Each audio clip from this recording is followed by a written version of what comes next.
বিরল একটি ঘটনা। এই জন্য আমি সংযুক্ত আরব আমিরাতের রাষ্ট্রপতি শেখ মোহাম্মদ বিন জায়েদ আল নাহিয়ানকে ধন্যবাদ ও কৃতজ্ঞতা জানিয়েছি আপনাদের সবার পক্ষ থেকে।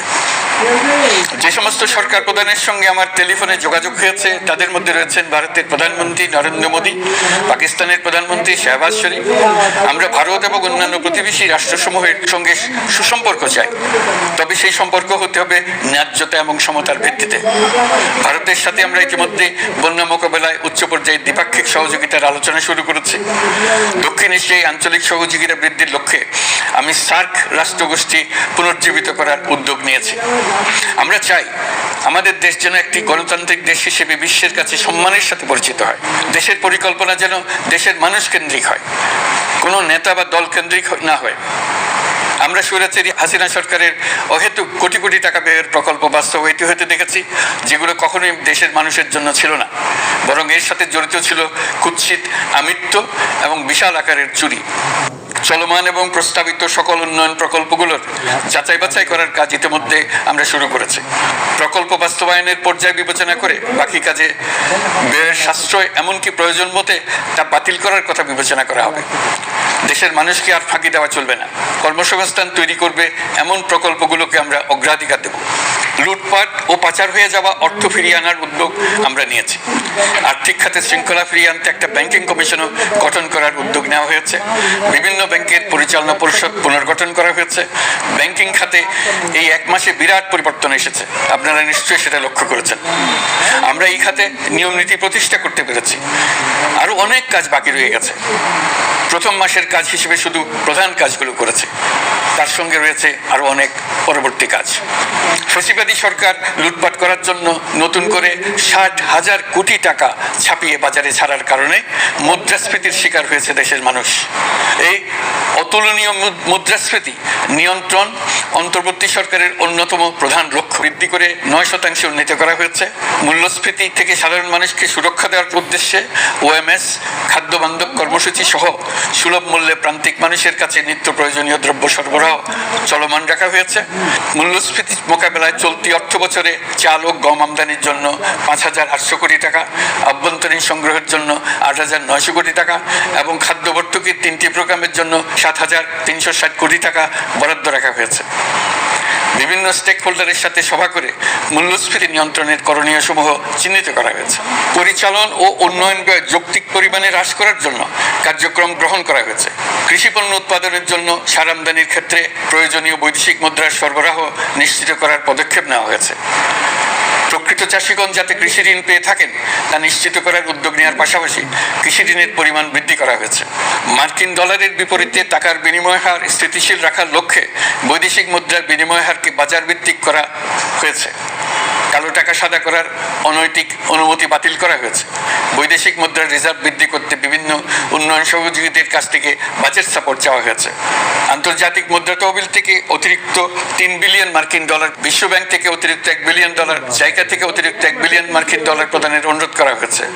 রূপপুর পারমাণবিক বিদ্যুৎ কেন্দ্র নির্মাণ প্রকল্পের অগ্রিম অর্থ পরিশোধ এবং বকেয়া পাওনা নিয়ে রাশিয়ান ফেডারেশনের সাথে অর্থ মন্ত্রণালয়ের আলোচনা চলছে। পাইপলাইনে থাকা 48 বিলিয়ন মার্কিন ডলার বৈদেশিক সহায়তা ব্যবহারের উদ্যোগ নেওয়া হয়েছে। মেগা প্রকল্পের নামে লুটপাট বন্ধের পাশাপাশি স্বাস্থ্য ও শিক্ষা খাতে বরাদ্দ বৃদ্ধির পরিকল্পনা গ্রহণ করা হয়েছে। বৈদেশিক মুদ্রার রিজার্ভের উপর চাপ কমানোর লক্ষ্যে রাশিয়া এবং চীন থেকে প্রাপ্ত ঋণের সুদের হার কমানো এবং ঋণের মেয়াদ বৃদ্ধির জন্য অনুরোধ জানানো হয়েছে। সকল উন্নয়ন সহযোগীদের সাথে সম্পর্ক আরো নিবিড় করার উদ্যোগ নেওয়া হয়েছে। সকল অর্থনৈতিক সূচক এবং পরিসংখ্যানের প্রকৃত মান বা সংখ্যা প্রকাশের জন্য নির্দেশনা প্রদান করা হয়েছে। জিডিপি, মূল্যস্ফীতি ইত্যাদি সঠিক উপাত্ত সংগ্রহ, প্রাক্কলন ও প্রকাশের জন্য নির্দেশনা দেওয়া হয়েছে। জাতীয় রাজস্ব বোর্ড এবং অর্থ বিভাগের রাজস্ব আয় সম্পর্কিত উপাত্তের মধ্যে পার্থক্য নিরসনে উদ্যোগ নেওয়া হয়েছে। প্রকৃত রপ্তানি আয় নিরূপণ এবং প্রকাশের নির্দেশনা দেওয়া হয়েছে। জাতীয় রাজস্ব বোর্ডের অটোমাইজেশনের লক্ষ্যে পরিকল্পনা গ্রহণ করা হয়েছে। পুঁজিবাজারকে স্বাভাবিক ধারায় ফিরিয়ে আনতে সিকিউরিটি এক্সচেঞ্জ কমিশন পুনর্গঠন করা হয়েছে। নিত্য প্রয়োজনীয় পণ্য সামগ্রীর সরবরাহ স্বাভাবিক রাখার নিমিত্তে ব্যবসায়ী, শিল্প মালিক ও ব্যবসায়ী সংগঠন সংগঠনের সাথে সভা করা হচ্ছে এবং তাদের মতামতের ভিত্তিতে বিভিন্ন ব্যবস্থা গ্রহণ করা হচ্ছে। বিদ্যমান মজুদ ও ঘাটতি মূল্যায়ন করে ভবিষ্যৎ চাহিদা পর্যালোচনা করে স্থানীয় উৎপাদন বৃদ্ধির পাশাপাশি আমদানি পর্যায়ে বিভিন্ন জটিলতার দূরীকরণ, বন্দর ও বড় মোকাম সহ পরিবহন ব্যবস্থার বিভিন্ন সমস্যা সমাধানে সংশ্লিষ্ট সকল মন্ত্রণালয়, দপ্তর, বিভাগকে প্রয়োজনীয় নির্দেশ দেওয়া হয়েছে। এই জন্য তেল, চিনি, ডিম ও মাংস উৎপাদনকারী বৃহৎ প্রতিষ্ঠানসমূহের সাথে সভা ও মত বিনিময় করা হচ্ছে। নিত্য প্রয়োজনীয় কিছু দ্রব্যাদি যেমন পেঁয়াজ, আলু এসবের দাম আরও কমানোর জন্য বিদ্যমান শুল্ক হার হ্রাসের বিষয়ে এনবিআরকে প্রয়োজনীয় নির্দেশনা দেওয়া হয়েছে। ইতোমধ্যে এনবিআর পেঁয়াজ, আলু ও কতিপয় কীটনাশকের ক্ষেত্রে আমদানি শুল্ক হ্রাস এবং ক্ষেত্র বিশেষে রেগুলেটরি শুল্ক প্রত্যাহার করে এসআরও জারি করেছে। নিম্ন আয়ের 1 কোটি পরিবারকে টিসিবির মাধ্যমে হ্রাসকৃত মূল্যে কিছু পণ্য যেমন পরিবার প্রতি চাল মাসে 5 কেজি, সয়াবিন তেল মাসে 2 কেজি, মসুর ডাল মাসে 2 কেজি দেওয়া হচ্ছে। এটি সামনের দিনগুলোতে অব্যাহত রাখা হবে।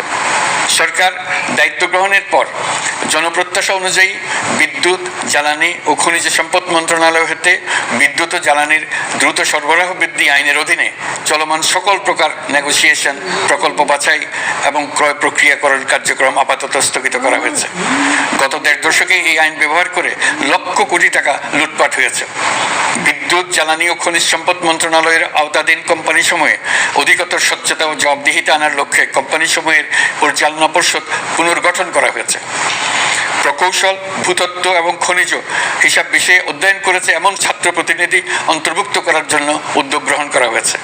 এই খাতে অধিকতর সক্ষমতা, গতিশীলতা এবং জবাবদিহিতা নিশ্চিত করার লক্ষ্যে বিশেষজ্ঞগণের সমন্বয়ে একটি কমিটি গঠন করা হয়েছে। জ্বালানি তেলের মূল্য জনপ্রত্যাশা অনুযায়ী সহনশীল রাখতে অকটেন ও পেট্রোলের দাম 6 টাকা, ডিজেল ও কেরোসিনের দাম 1 টাকা 25 পয়সা কমানো হয়েছে।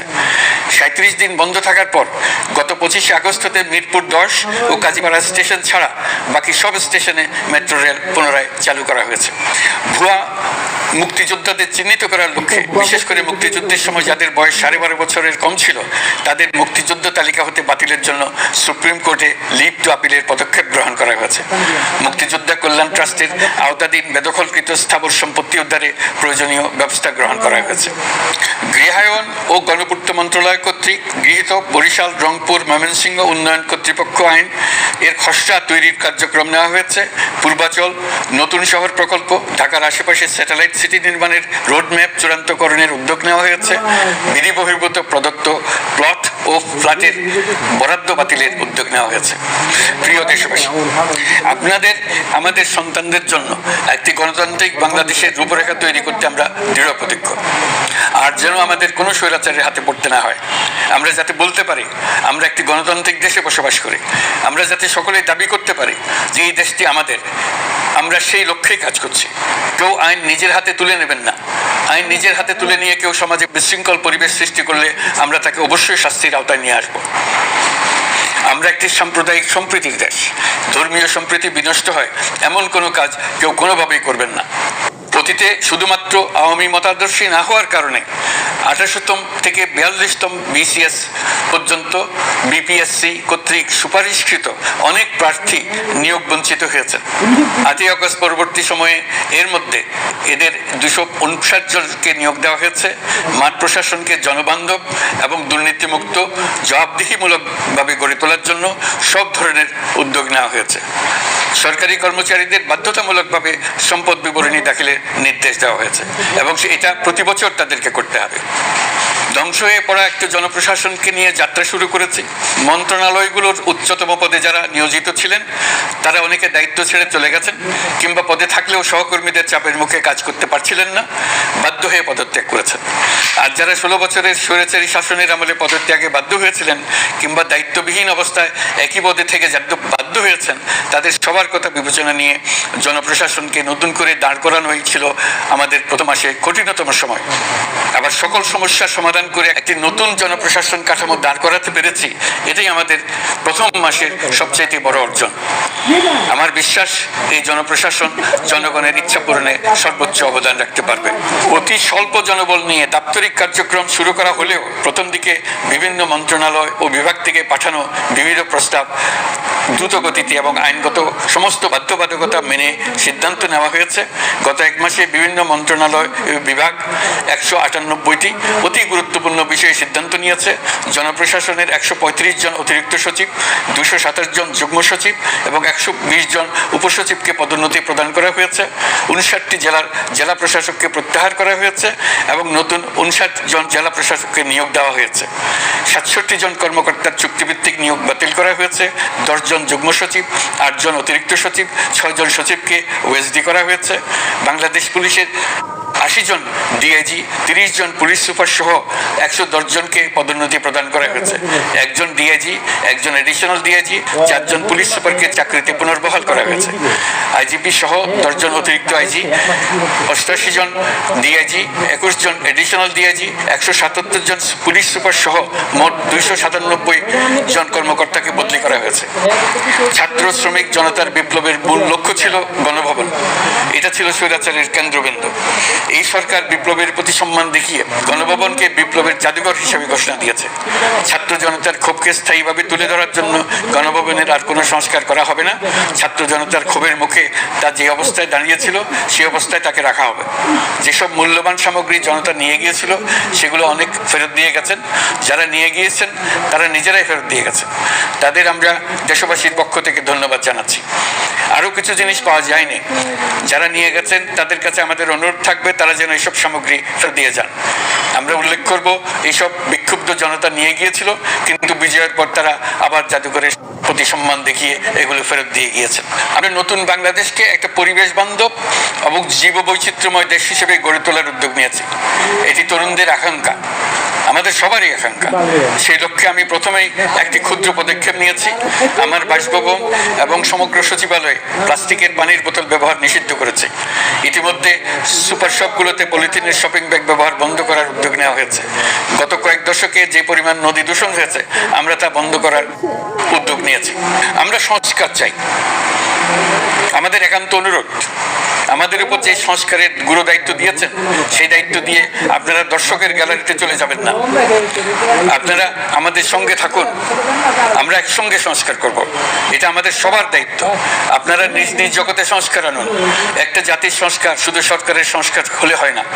আপনি ব্যবসায়ী হলে আপনার ব্যবসায়ী সংস্কার আনুন। ব্যবসায়ী গোষ্ঠীরা তাদের নিজ নিজ সমিতির মাধ্যমে সংস্কার আনুন। সমিতিতে সংস্কার আনুন। নতুন করে সমিতি গঠনতন্ত্র সংশোধন করুন। আপনি শ্রমিক হলে আপনার ক্ষেত্রে আপনি সংস্কার করুন। আপনি রাজনৈতিক নেতাকর্মী হলে আপনার ক্ষেত্রে সংস্কার করুন। আপনি প্রতিষ্ঠান প্রধান হলে আপনার প্রতিষ্ঠানের সংস্কার আনুন। আমি এটাকে সুযোগ হিসেবে গ্রহণ করার জন্য সবাইকে আহ্বান জানাচ্ছি। এই সংস্কারের মাধ্যমে আমরা জাতি হিসেবে নতুনভাবে যাত্রা শুরু করতে চাই। আমাদের এই যাত্রা আমাদেরকে পৃথিবীর একটা সম্মানিত জাতি হিসেবে প্রতিষ্ঠিত করুক, এটাই আমাদের সবার কাম্য, এটাই আমাদের সবার লক্ষ্য। গত এক মাসে আমি বেশ কিছু রাজনৈতিক দলের সঙ্গে পৃথকভাবে বসছি। তাদের সঙ্গে মতামত বিনিময় করেছি। তারা আমাদের উৎসাহিত করেছেন, ছাত্র শ্রমিক জনতার বিপ্লবের লক্ষ্যের প্রতি সমর্থন জানিয়েছেন, সংস্কারের কাজে পূর্ণ সহযোগিতা দেওয়ার আশ্বাস দিয়েছেন। আমি দেশের বিশিষ্ট সম্পাদক বৃন্দের সঙ্গে মত বিনিময় করেছি। তারাও সংস্কারের কাজে পূর্ণ সহযোগিতা দেওয়ার আশ্বাস দিয়েছেন। তারা বিভিন্ন বিষয়ে মূল্যবান পরামর্শ দিয়েছেন। সবার পরামর্শ নিয়ে এখন আমাদের অগ্রসর হওয়ার পালা। আমি বিশিষ্ট ব্যবসায়ীদের সঙ্গে বৈঠক করেছি। তাদের কাছে আমাদের সরকারের লক্ষ্যগুলো ব্যাখ্যা করেছি। তারাও আমাদের লক্ষ্যের সঙ্গে একমত প্রকাশ করেছেন। আপনারা জানেন, ছাত্র শ্রমিক জনতার ঐতিহাসিক জুলাই গণ অভ্যুত্থানের মুখে এবং হাজারো মানুষের আত্মদানের বিনিময়ে বাংলাদেশে ফ্যাসিস্ট সরকারের পতন হয়েছে। এই গণ অভ্যুত্থানের বার্তা ও আকাঙ্ক্ষা বাস্তবায়নের জন্য একটি অভূতপূর্ব সময় ও সুযোগ আমরা এর মধ্য দিয়ে অর্জন করেছি। এর বাস্তবায়ন তথা বাংলাদেশের ফ্যাসিজম বা স্বৈরতান্ত্রিক শাসন পুনরাবৃত্তির আশঙ্কা রোধ এবং জনমালিকানা ভিত্তিক কল্যাণমুখী জনস্বার্থে নিবেদিত একটি রাষ্ট্র ব্যবস্থা প্রবর্তনের লক্ষ্যে কিছু জাতীয় ভিত্তিক সংস্কার সম্পন্ন করা জরুরি হয়ে পড়েছে। উক্ত সংস্কার ভাবনার অন্যতম কেন্দ্রবিন্দু হচ্ছে সুষ্ঠু নির্বাচন ব্যবস্থা, সুশাসন প্রতিষ্ঠা করা। আমরা যেহেতু জনগণের ভোটাধিকার ও জনগণের মালিকানায় বিশ্বাস করি, সেহেতু নির্বাচন ব্যবস্থার উন্নয়নে আমাদের সংস্কার ভাবনায় গুরুত্ব পেয়েছে অধিক। আমরা মনে করি নির্বাচনের নামে সংখ্যাগরিষ্ঠতার একাধিপত্য ও দুঃশাসন মানুষের উপর চাপিয়ে দেওয়া বা এর মাধ্যমে এক ব্যক্তি বা এক পরিবার বা কোনো গোষ্ঠীর কাছে সকল ক্ষমতা কুক্ষিগত করে রাখার কোনো ক্রমেই গ্রহণযোগ্য নয়। এসব আশঙ্কা রোধ করার জন্য নির্বাচনের সাথে সম্পর্কিত নির্বাচন কমিশন সহ অন্যান্য প্রতিষ্ঠানগুলোর সংস্কারের কথা আমরা ভাবছি। নির্বাচন ব্যবস্থার সাথে সম্পর্কিত প্রতিষ্ঠান হিসেবে পুলিশ প্রশাসন, জনপ্রশাসন, বিচার প্রশাসন, দুর্নীতি দমন কমিশন এই 4টি প্রতিষ্ঠানের সংস্কার করা সুষ্ঠু ও অবাধ নির্বাচনের জন্য অপরিহার্য। এসব প্রতিষ্ঠানের সংস্কার জনমালিকানা ভিত্তিক, জবাবদিহিমূলক এবং কল্যাণমূলক রাষ্ট্র ব্যবস্থা প্রতিষ্ঠায় অবদান রাখবে বলে আমি বিশ্বাস করি। এর পাশাপাশি সমাজের সকল স্তরের মানুষের প্রতিনিধিত্ব ও স্বার্থ নিশ্চিত করার জন্য এবং জুলাই গণঅভ্যুত্থানের বার্তাকে প্রতিফলিত করার জন্য সাংবিধানিক সংস্কারের প্রয়োজন আমরা অনুভব করছি। এসব বিষয়ে সংস্কার করার প্রাথমিক পদক্ষেপ হিসেবে আমরা প্রাথমিকভাবে 6টি কমিশন গঠন করার সিদ্ধান্ত নিয়েছি। এসব কমিশনের কাজ পরিচালনার জন্য বিষয়ভিত্তিক অভিজ্ঞতা বিবেচনা করে 6 জন বিশিষ্ট নাগরিকের নেতৃত্বে এই কমিশনগুলো পরিচালনা করার দায়িত্ব দিয়েছে। এরপর আরও বিভিন্ন বিষয়ে কমিশন গঠন করার প্রক্রিয়া আমরা অব্যাহত রাখব। নির্বাচন ব্যবস্থা সংস্কার কমিশনের প্রধান হিসেবে দায়িত্ব পালন করবেন ডক্টর বদিউল আলম মজুমদার। পুলিশ প্রশাসন সংস্কার কমিশনের প্রধান হিসেবে কাজ করবেন জনাব সরফরাজ চৌধুরী। বিচার বিভাগ সংস্কার কমিশনের প্রধান হিসেবে দায়িত্ব পালন করবেন বিচারপতি শাহ আবু নাঈম মুমিনুর রহমান। দুর্নীতি দমন সংস্কার কমিশনের প্রধান হিসেবে দায়িত্ব পালন করবেন ডক্টর ইফতেখারুজ্জামান। জনপ্রশাসন সংস্কার কমিশনের প্রধান হিসেবে দায়িত্ব পালন করবেন জনাব আব্দুল মহিদ চৌধুরী। সংবিধান সংস্কার কমিশনের প্রধান হিসেবে দায়িত্ব পালন করবেন ডক্টর শাহদিন মালিক। এসব কমিশনের অন্য সদস্যদের নাম কমিশন প্রধানদের সাথে আলোচনা করে ঠিক করা হবে। কমিশনগুলোর আলোচনা ও পরামর্শ সভায় উপদেষ্টা পরিষদের সদস্য, ছাত্র, শ্রমিক জনতা আন্দোলনের প্রতিনিধি, নাগরিক সমাজ ও রাজনৈতিক দলের প্রতিনিধিরা উপস্থিত থাকবেন। পূর্ণাঙ্গভাবে গঠিত হওয়ার পর কমিশন আনুষ্ঠানিকভাবে তাদের কাজ আগামী 1 অক্টোবর থেকে শুরু করতে পারবো বলে আমি আশা করছি এবং এটি পরবর্তী 3 মাসের মধ্যে সম্পন্ন হবে বলে আমরা ধারণা করছি। কমিশনের রিপোর্টের ভিত্তিতে সরকার পরবর্তী পর্যায়ে প্রধান রাজনৈতিক দলগুলোর সাথে পরামর্শ সভার আয়োজন করবে। চূড়ান্ত পর্যায়ে ছাত্র সমাজ, নাগরিক সমাজ, রাজনৈতিক দলের প্রতিনিধি, সরকারের প্রতিনিধি নিয়ে ব্যাপক ভিত্তিক 3 থেকে 7 দিন ব্যাপী একটি পরামর্শ সভার ভিত্তিতে সংস্কার ভাবনার রূপরেখা চূড়ান্ত করা হবে। এতে এই রূপরেখা কিভাবে বাস্তবায়ন হবে তার একটি ধারণাও দেওয়া হবে।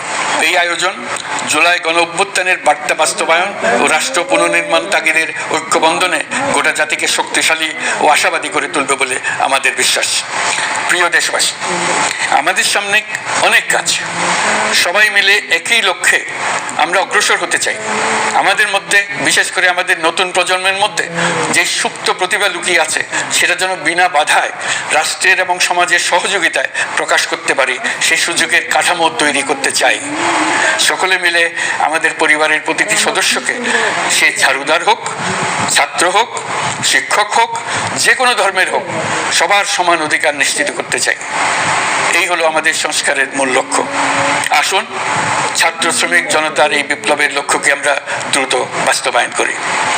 আমাদের প্রথম মাসে আমরা যে গতিতে, যে উদ্যম নিয়ে কাজ এগিয়ে নিয়ে যাওয়ার কথা চিন্তা করেছিলাম, সেটা হয়তো করতে পারিনি বাস্তব অবস্থার পরিপ্রেক্ষিতে।